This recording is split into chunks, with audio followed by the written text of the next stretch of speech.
9장입니다. 9장 23절로 29절 말씀입니다. 또한 영광 받기로 예비하신 바 긍휼의 그릇에 대하여 그 영광의 풍성함을 알게 하고자 하셨을지라도 무슨 말을 하리요. 이 그릇은 우리니 곧 유대인 중에서뿐 아니라 이방인 중에서도 부르신 자니라. 호세아 그래도 이르기를 내가 내 백성 아닌 자를 내 백성이라 사랑하지 아니한 자를 사랑한 자라 부르리라. 너희는 내 백성이 아니라 한 그곳에서 그들이 살아계신 하나님의 아들이라 일컬음을 받으리라 함과 같으니라. 또 이사야가 이스라엘에 관하여 외치되 이스라엘 자손의 수가 비록 바다의 모래가 될지라도 남은 자만 구원을 받으리니 주께서 땅 위에서 그 말씀을 이루고 속히 시행하시리라 하셨느니라. 또한 이사야가 미리 말한 바 만일 만군의 주께서 우리에게 씨를 남겨두지 아니하셨더라면 우리가 소돔과 같이 되고 고모라와 같았으리로다 함과 같으니라. 아멘. 수요일에 성경행제가 반주해 주셔서 감사합니다. 성경행제는 수요 반주를 위해서 하나님께서 택하고 보내주신 그릇이죠. 만약 반주를 잘하는 사람이 와서 제가 오늘 하겠습니다 라고 말해도 저는 성경행제에게 물어보고 시킬 것입니다. 왜냐하면 성경행제는 수요 기도의 반주를 위해서 하나님 택하고 부르신 그리고 세운 사람이기 때문에 그렇지요. 이처럼 시대마다 현장마다 하나님께서 영광 받기로 택한 사람이 있습니다. 예를 들어서 주님은 바울이 이방인 선교를 위해서 택한 그릇이다 그렇게 말씀하죠. 그리고 그대로 씁니다. 사도행전 9장 15절에 내 이름은 이방인과 임금들과 이스라엘 자손에게 전하기 위하여 택한 나의 그릇이다 그렇게 말씀하죠. 그때그때 하나님께서 필요한 일꾼들이 있습니다. 하나님은 그들을 택하시고 그리고 부르시죠. 그들의 마음에 소원이 일어나게 해서 하나님의 뜻을 이루게 하시는 것입니다. 빌립보서 2장 13절에 말씀하죠. 너희 안에서 행하시는 일은 하나님이시니 자기의 기쁘신 뜻을 위하여 너희에게 소원을 두고 행하게 하시나니 그렇게 말씀하는 것을 보죠. 이처럼 강내 복음화와 교원대 복음화를 위해서 하나님께서 택한 그릇이 있습니다. 바로 저와 여러분입니다. 한마음교회죠. 다음 세대를 위해서 하나님께 택한 그릇이 있습니다. 기독교사입니다. 하나님은 우리를 택했지요. 로마서 9장 23절 24절 말씀합니다. 또한 영광 받기로 예비하신 바 긍휼의 그릇에 대하여 말씀하죠. 그 영광의 풍성함을 알게 하고자 하실지라도 무슨 말을 하리요. 이 그릇은 우리니 이 그릇은 우리다 이렇게 말씀하죠. 곧 유대인 중에서뿐 아니라 이방인 중에서도 부르신 자니라 이렇게 말씀합니다. 유대인 중에서도 부르고 이방인 중에서도 부르는데 우리는 이방인 중에서 부르신 하나님의 영광의 그릇이지요. 얼마나 감사한 일입니까? 감사하고 감사해야 될 일입니다. 능력 있다고 돈이 있다고 예쁘다고 마음이 착하다고 부르는 것이 아닙니다. 그 은혜로 부르시는 거죠. 바울은 그 은혜가 그 부르신 은혜가 얼마나 귀한지 알았습니다. 갈라디아서 1장 15절에 이렇게 말씀하죠. 내 어머니의 태로부터 나를 택정하시고 그 은혜로 부르신 이가 이렇게 말씀합니다. 16절 17절에 그의 아들을 이방인에 전하기 위하여 그를 내 속에 나타내시기를 기뻐하셨을 때에 내가 곧 혈육과 의논하지 아니하고 나보다 먼저 사도된 자들을 만나려고 예루살렘으로 가지 아니하고 아라비아로 갔다가 다시 다메섹으로 돌아가노라 이렇게 말씀합니다. 바울은 하나님께 자기를 은혜로 부르신 것에 대해서 너무나 감사해서 너무나 좋아서 가족들하고도 상의할 틈도 없이 사도들을 만나려고 예루살렘으로 한 걸음으로 달려갔다 이렇게 이야기합니다. 그리고 다메섹에부터 복음을 전하기 시작하지. 다메섹에 사는 유대인들은 깜짝 놀랐습니다. 원래 우리 편이 아니었나? 제가 왜 하루아침에 저렇게 돌변했지? 그러면서 죽이려고 하죠. 사도행전 9장 22절에 말씀하죠. 유대인들을 당혹하게 하니라 이렇게 말씀합니다. 그러니까 바울이 죽을 위기에 당하게 되니까 바구니를 타고 다메섹 성을 탈출해서 예루살렘으로 가게 되죠. 여러분, 천지를 지으신 하나님이 복음을 위해서 나를 지명해 불렀다고 하는 것이 얼마나 영광스러운 일입니까? 나에게 죽을 영혼들을 맡겼다고 하는 것이 얼마나 감사한 일입니까? 불렀다는 그 사실 하나만 가지고도 감사하고 감격해야 합니다. 그런데 그 부름을 우습게 여깁니다. 부담으로 왔지. 하나님은 아쉬울 게 하나도 없습니다. 우리가 안 하면 돌을 들어서라도 하고 싶은 거 다 하실 수 있습니다. 누가복음 19장 40절에 말씀합니다. 대답하여 이르시되 내가 너희에게 말하노니 만일 이 사람들이 침묵하면 돌들이 소리 지르리라 하시니라. 여러분, 하나님은 무엇이든 할 수 있습니다. 요즘에 새벽에 나오는 분들도 많지 않지만 새벽에 반주자가 없고요. 그래서 반주기를 지금 하나 살까 작년부터 사실 고민을 했는데 반주기 안 샀습니다.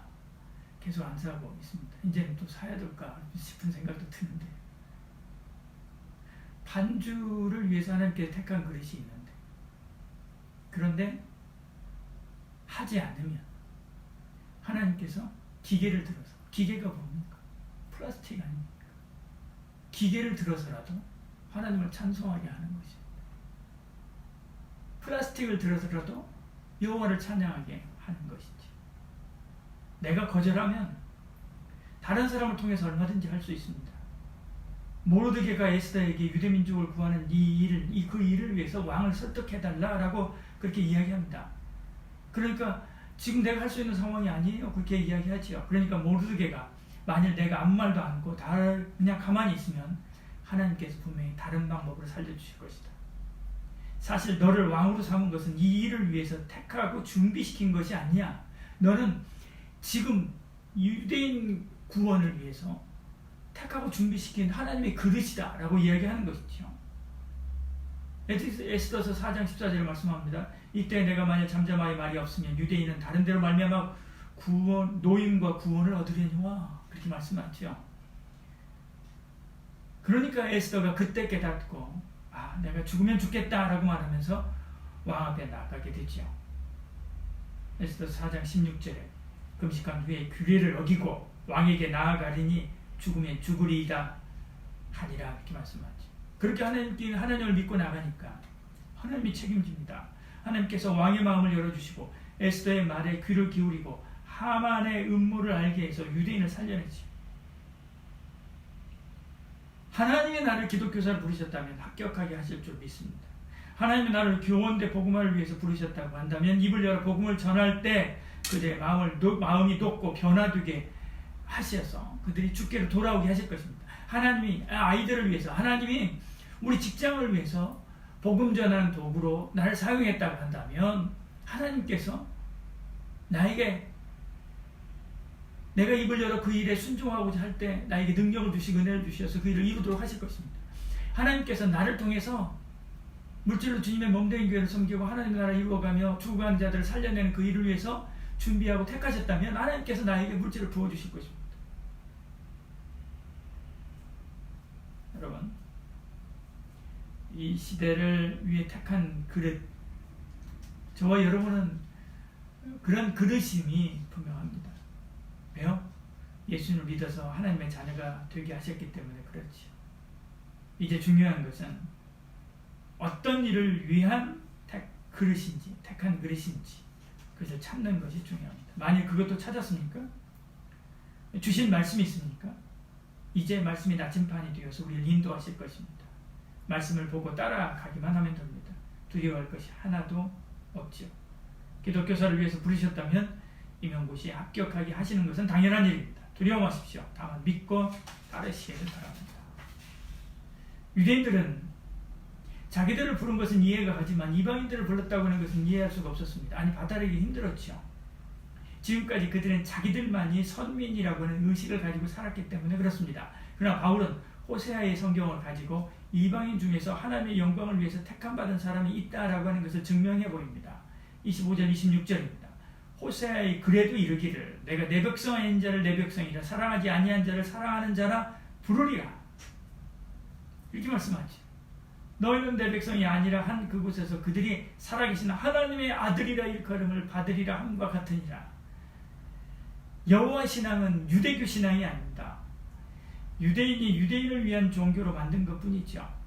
여호와 신앙은 인류를 위한 종교입니다. 하나님은 이방인 중에서도 살아계신 하나님의 아들이 나온다고 말씀했습니다. 저와 여러분이죠. 종교의 계통도 이런 것들을 정리해 놓은 차트 중에는 유대교에서 기독교가 나오고 또 이슬람교가 나오고 또 천주교에서 개신교가 나오고 그렇게 그려놓은 것들을 볼 때가 있습니다. 그러나 그렇지 않습니다. 여호와 신앙에서 유대교가 곁길로 빠져나간 것입니다. 여호와 하나님을 섬기는 이 신앙을 자기들만의 신앙으로 바꿔놓은 거죠. 기독교 신앙에서 천주교가 곁길로 빠져가는 것이죠. 우리가 천주교라고 하는 큰 집에서 나온 기독교가 아닙니다. 개신교가 아닙니다. 원래 이 여호와의 신앙, 여호와 하나님의 신앙, 이 신앙의 큰 가지에서 천주교가 옆길로 빠져나간 거예요. 우리는 그 길에서 쭉 내려온 것입니다. 하나님은 구약시대에도 이방인이 구원받기를 원하셨습니다. 요나서는 그 이방인을 선교하고 전도한 대표적인 구약 성경이지요. 우리는 하나님의 구원을 위해서 택한 백성입니다. 하나님은 이스라엘을 다 택하지 않고 이스라엘을 다 구원하지 않았습니다. 남은 자만 구원했죠. 이사야가 이스라엘에 관하여 외치되 이스라엘 자손의 수가 비록 바다의 모래 같을지라도 남은 자만 구원을 받으리니. 그래서 우리가 하나님의 심판에서 살아서 저 천국 간다고 하는 확신이 있는 것입니다. 주께서 이 땅 위에서 그 말씀을 이루시고 속히 시행하리라 하셨느니라. 또한 이사야가 말한 바 만일 만군의 주께서 우리에게 씨를 남겨두지 아니하셨더라면 우리가 소돔 같고 고모라 같았으리로다 함과 같으니라. 우리는 남은 자, 곧 구원을 위해서 택함 받은 자이기 때문에 우리는 살아남습니다. 소돔처럼 고모라처럼 망하지 않습니다. 이처럼 교회에 다니는 사람의 수가 바다의 모래같이 많을지라도 남은 자만 구원받습니다. 택함 받은 자만 구원받죠. 그러면 남은 자가 누구인가? 바벨론으로 끌려갔어도 신앙이 변치 않고 여호와만을 바라본 사람은 남은 자인 줄 알았습니다. 그래서 그 발강가에 먼저 모여 앉아서 기도하고 회당에서 말씀 보고 하나님 말씀을 바라는 성도들이 많았습니다. 그런데 막상 예루살렘으로 돌아가도록 문이 열리니까 그 중에서 일부만 돌아가는 것입니다. 대부분의 사람은 바벨론의 삶을 놓지 못했습니다. 그래서 이스라엘로 돌아온 자가 남은 자다, 그렇게 생각을 했습니다. 이스라엘로 돌아온 5만여 명의 사람들이 하나님의 택감을 받은 자, 구원받은 자라고 생각했는데 하는 짓을 보니까 그것이 아닙니다. 이방인보다 더 못한 삶을 삽니다. 가난한 자의 것을 빼앗고 이방인과 통혼하고 성적으로, 도덕적으로, 신앙적으로 물러납니다. 그들이 도저히 택함받은 자가 아닌 것 같습니다. 오히려 이방인보다 더 못할 때가 많습니다. 그 다음부터는 남은 자가 누구냐? 돌아왔지만 하나님 말씀대로 사는 사람이 남은 자다, 그렇게 이야기합니다. 에스라서 느헤미야서에 보면 하나님 말씀을 가르치고 그 뜻대로 살 것을 가르칩니다. 그래야 하나님의 백성이다 라고 이야기하죠. 그런데 주님이 와서 보니까 그렇게 말씀하는 대로 사는 것 같은데 그 속은 자기 욕심이 가득한 것이지. 회칠한 무덤 같은 번지르한 껍데기를 가지고 있지만 그 속은 죄로 가득 차 있습니다. 바로 사두개인 바리새인들이 바로 그런 것이지. 그래서 이 독사의 자식들아라고 하면서 회개를 외치는 것입니다. 말로만 주여 주여 해도 소용이 없다라고 말합니다. 율법을 지킨다고 사랑을 버리면 그것이 하나님의 백성이라고 할 수 있느냐? 그럴 수 없지 않느냐라고 말하지요. 그것이 선한 사마리아인의 비유입니다. 진짜는 그 속사람이 하나님을 사랑하고 이웃을 사랑하는 참마음을 가지고 살아야 된다라고 말씀하는 것이죠. 근데 그런 마음은 한 번은 가질 수 있습니다. 늘 그렇게 가질 수 없습니다. 그래서 늘 넘어지고 자빠지고를 반복하는 거지. 그런 사실을 잘 아시는 하나님께서 성령을 우리에게 보내주셨습니다. 주님이 우리 안에 들어와서 우리의 주인이 되어주시고 성령의 생명의 법으로 우리를 매일매일 다스려서 하나님 앞에 나아갈 때 우리는 참 하나님의 사람이 되지요. 그러니까 주님의 은혜 없이는 한순간도 우리가 살 수 없는 것입니다. 이번에 양자 컴퓨터가 나오는데 슈퍼컴퓨터에 비해서 1억 배가 더 빠르다고 합니다. 컴퓨터는 연산을 0 아니면 1입니다. 근데 양자 컴퓨터는 0이면서 1이고 1이면서 또 0인 그런 연산 법칙을 기반으로 한다고 합니다. 우리가 그렇습니다. 선인이면서 악인이고 악인이면서 선인입니다. 주님이 성령이 나와 함께 하시고 나를 붙드실 때 0이면서 1이 되고 주님이 성령님을 우리 안에 있는 주님 성령님을 거스릴 때 일이면서도 또 영이 될 수 있는 것이지. 주님을 의지하십시오. 성령을 바라십시오. 날마다 성령의 충만함을 사모하십시오. 그것이 남은 자입니다. 그런 자가 소돔과 고모라와 같은 하나님의 심판에서 건짐받게 되지요. 9장 29절에 우리가 소돔같이 되고 고모라와 같았으리로다 함과 같으리라. 그러나 우리는 택함받은 하나님의 자녀가 되어서 구원받았습니다. 그래서 이렇게 되지 않는다는 것입니다. 그 남은 자, 하나님의 백성, 참 백성 되는 저와 여러분 되기를 축복합니다. 오늘 함께 이 말씀 붙잡고 기도하고 돌아갑니다. 특별히 하나님께서 나를 이 시대를 위해서 택한 은혜의 그릇, 하나님 영광을 위한 그릇으로 부르셨다라고 하는 것을 기억하고 나를 향한 하나님의 부르심에 대해서 하나님 앞에 붙잡고 하나님 말씀 붙잡고 기도하고 돌아가는 저와 여러분들을 축복합니다. 기도하겠습니다. 사랑이 많으신 우리 하나님, 우리에게 은혜 주시고 함께하여 주시사 하나님의 은혜의 영광의 도구로, 생명의 도구로 우리를 불러 사용했음에도 불구하고 우리가 하나님의 부르심을 거절하고 내 마음대로 살 때가 많이 있습니다. 용서하여 주시옵소서.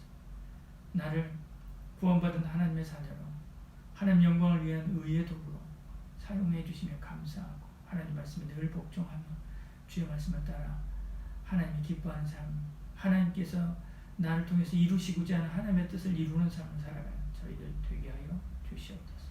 예수님 이름으로 기도합니다.